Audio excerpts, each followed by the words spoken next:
possession. 7-0 run have gone on to take a 1-point lead. Hundred, the dunk, Point Thunder lead. They'll have the ball with 12 seconds. Reeves, here's the three. And the Lakers' season is over.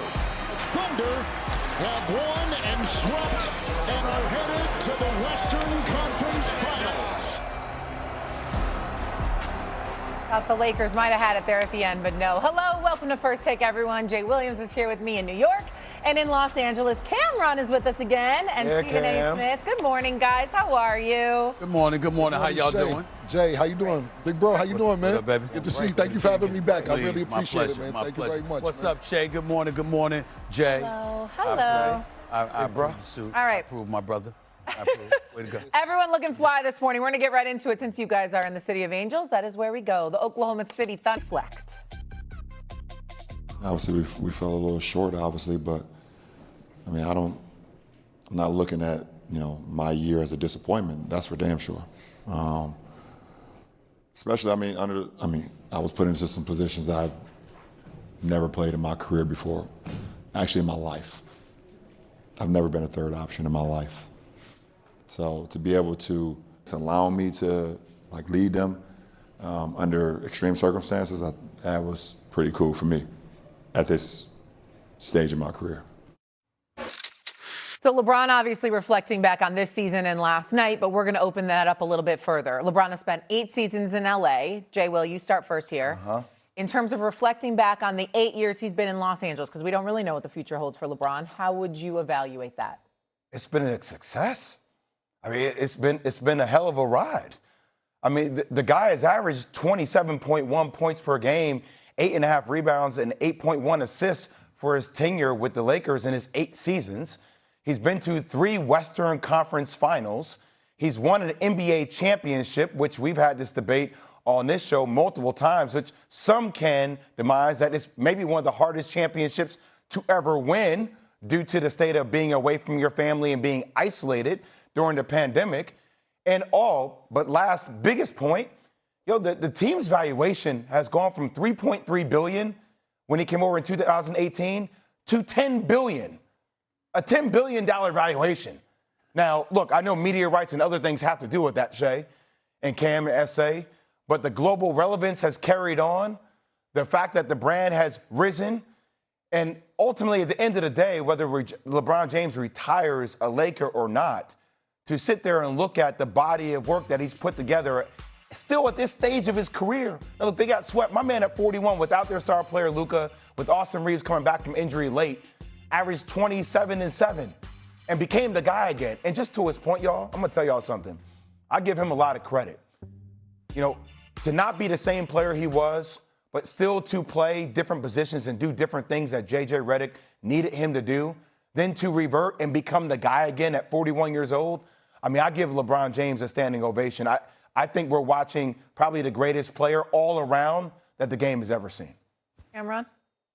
Jay, I agree with you 100%. People who make this argument, in my opinion, is confusing. Was his tenure with the Lakers a success, or is he an all-time great Laker? No, he's not an all-time great Laker. You're not going to be considered Magic Johnson or James Worthy or Kareem or Kobe Bryant. But his tenure there was a success. Everything that you said, I was going to run down. The numbers are sensational. He wins the championship, whether people say it's in the bubble or not in the bubble.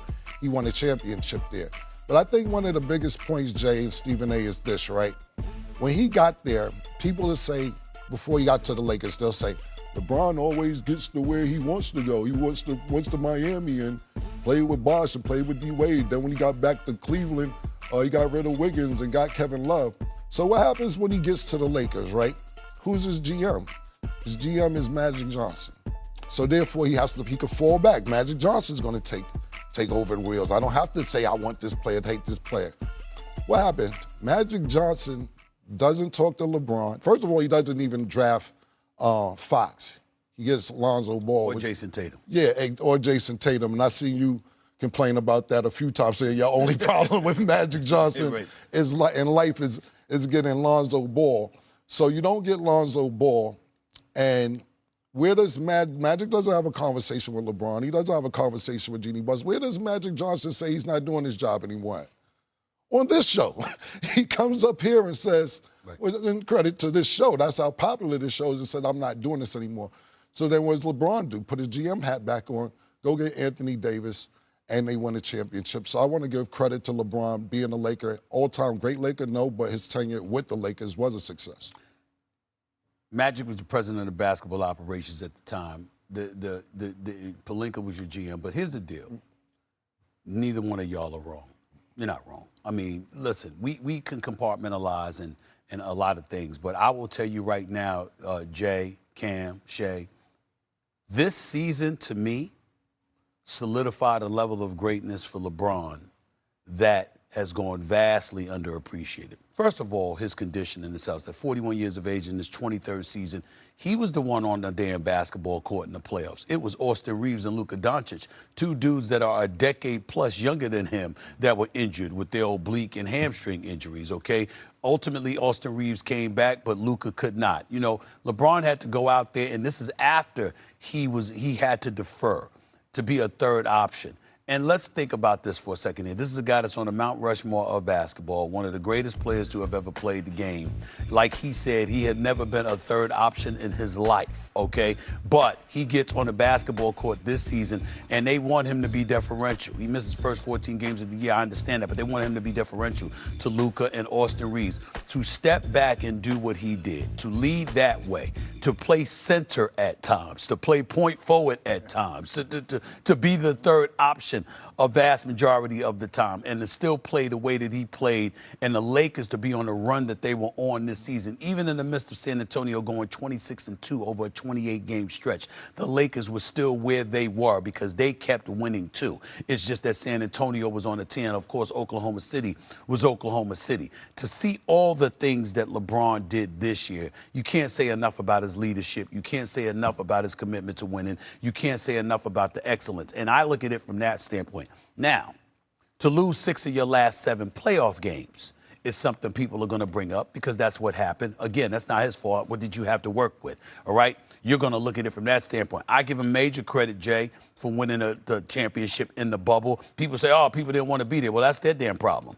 You understand? I remember the state of this country and this world, and I'm sure y'all do, when COVID was going down. Damn it, basketball, these people, anybody that plays sports was saving us. We were happy to see them, okay? I'm not going to hold that against him. I'm grateful that he wanted to be in there. I'm grateful that he was committed to winning. I'm grateful that he made sure his troops were aligned with his level of thinking, and ultimately they captured the championship. I'm not going to hold that against him. I'm going to give that as a huge, huge plus. If we're going to hold it against anybody, we hold it against Anthony Davis, because the 4-month hiatus where you were out of basketball, those are the things that people look at to say, if they had to go through the whole season, Anthony Davis probably would have got himself hurt. Right. You ain't saying that about LeBron James. So certainly we're going to sit up there and give him credit where credit is due. In the end, everything you said, Jay, was absolutely correct, as well as you. And yeah, I will say, a standing ovation is not hyperbolic in any way. He actually deserves it for what we saw him do this year, Jay. I say, and Cam, the one last thing I'll say, I think it just hits it over the head. And to me, it just sets a standard for the entire 8 years. And I know it's hard for everybody because we constantly live in a world of what have you done for me lately? Yo, but we were all on TV. I say, I know you and I were on January 26th. Like, that was the day Kobe died. Mm-hmm. And the fact that this dude was able to pick up the torch and carry them to a championship. We talk about COVID, but with all the weight of maybe one of the greatest Lakers of all time, if not the greatest, with him along Magic and others and Cap, that passed away, to carry that to a championship, the meaningfulness of that championship, to me, just set the bar for that 8-year run. Like, so I get there's certain things that fans can be angry at, but I'm always going to come back to that moment in time where the heaviness of that, he carried that. No question.